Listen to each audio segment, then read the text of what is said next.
অন্তর্বর্তী সরকারের এক বছর আজ রাজনৈতিক অস্থিরতা, বিপর্যস্ত অর্থনীতি সহ নানামুখী চাপ নিয়েই অভিভাবকহীন রাষ্ট্রের হাল ধরেছিলেন নোবেলজয়ী অর্থনীতিবিদ অধ্যাপক মোহাম্মদ ইউনূস।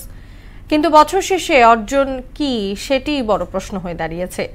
এই এক বছরে নানা আন্দোলন আর মব জাস্টিসের চাপে বেশ ধকল পোহাতে হয়েছে ইউনূস সরকারকে।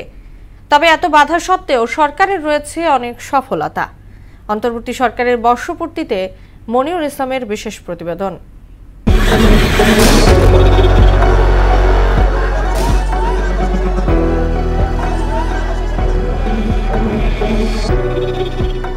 দেশ যখন অশান্ত, গণমানুষের চাপে সরকার প্রধান যখন দেশ ছাড়া, তখনই পররাষ্ট্রের হাল ধরেন প্রখ্যাত অর্থনীতিবিদ অধ্যাপক মোহাম্মদ ইউনূস। এটি সেই দিন যেদিনে যাত্রা শুরু হয় অন্তর্বর্তী সরকারের। রাষ্ট্রের রন্ধ্রে রন্ধ্রে যখন দুর্নীতি আর বৈষম্য নামক বিষবাষ্পের নীল ছবল, হাজার হাজার কোটি টাকা লোপাট, ব্যাংকের ভল্ট খালি, উধাও বাক স্বাধীনতা আর লাগামহীন পণ্যমূল্য, ঠিক তখনই রাষ্ট্রের দায়িত্ব নেন অর্থনীতিবিদ ডক্টর ইউনূস।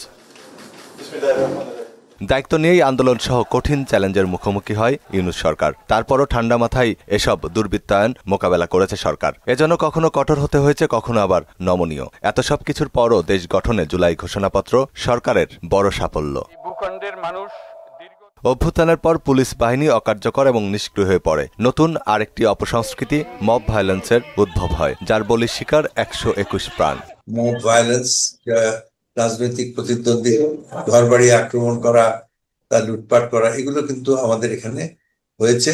উচ্চ মূল্যস্ফীতির কারণে সাধারণ মানুষের ক্রয় ক্ষমতা হ্রাস পেয়েছে। তবে শেষের দিকে কিছুটা নিয়ন্ত্রণে এসেছে মূল্যস্ফীতি। বিনিয়োগে স্থবিরতার কারণে প্রবৃদ্ধি হ্রাস পেয়েছে 4%। সার্বিক মূল্যস্ফীতি কিন্তু 8.5-এর নিচে নেমে এসেছিল, সেটা এখন আবার জুলাই মাসে সেটা 8.5-এর উপরে চলে গেছে। তবে কয়েকটি বিষয়ে অন্তর্বর্তী সরকারের অগ্রগতি আছে, যেমন বৈদেশিক মুদ্রার ভাণ্ডারে স্থিরতা, ব্যাংকিং ও পোশাক খাতে শৃঙ্খলা ফিরিয়ে আনা এবং এনবিআর পুনর্গঠন। তবে আর্থিক খাত ধ্বংসে দায়ীদের বিরুদ্ধে দৃশ্যমান ব্যবস্থা না নেয় হতাশা প্রকাশ করেন অর্থনীতিবিদ মাহফুজ কবির। মানুষের যেটা বিপুল আকাঙ্ক্ষা ছিল এই সরকারের কাছে, যে অন্তত এই দুর্নীতিবাজদের শাস্তির ব্যবস্থা করা, সেইটার আসলে কোন দিকে যাবে? একটা শুধুমাত্র যে জুলাই ঘোষণাপত্র, সেটা দিয়ে কিন্তু তেমন কিছু হয় না। কূটনীতিতে মোটামুটি সফল ইউনূস সরকার। বিশেষ করে নতজানু পররাষ্ট্র থেকে সরে নিজের জাত চিনিয়েছেন ডক্টর ইউনূস। আর রোহিঙ্গা প্রত্যাবাসনে সরকারের চেষ্টাকে ইতিবাচক হিসেবেই দেখছেন নিরাপত্তা বিশ্লেষক ইশফাক ইলাহি চৌধুরী। চীনের সাথে বাণিজ্য সম্পর্ক খারাপ হওয়ার ফলে কিছু কিছু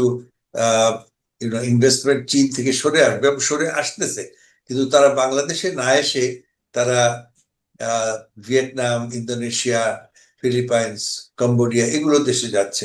এক বছরে অন্তর্বর্তী সরকারের পথ চলায় নতুন বাংলাদেশের স্বপ্নটি এখনো আশার আলো দেখাতে পারেনি। স্বপ্নটি বাস্তবায়নে স্থিতিশীলতা ও আইন শৃঙ্খলা পরিস্থিতি পুনঃপ্রতিষ্ঠা করাও জরুরি বলে মত দিয়েছেন তিনি। নির্বাচনের তারিখ ঘোষণা হয়েছে, সেটা কিন্তু একটা পজিটিভ, এবং সব রাজনৈতিক দলই এটাকে পজিটিভ ভাবে গ্রহণ করেছে। ইশফাক ইলাহি এখনো আশাবাদী, রাজনৈতিক ঐক্যমত্য, আইনের শাসন এবং অর্থনৈতিক ভিত্তি মজবুত করার মধ্য দিয়েই তৈরি হতে পারে নতুন বাংলাদেশ, যার স্বপ্ন দেখেছিল এদেশের মানুষ।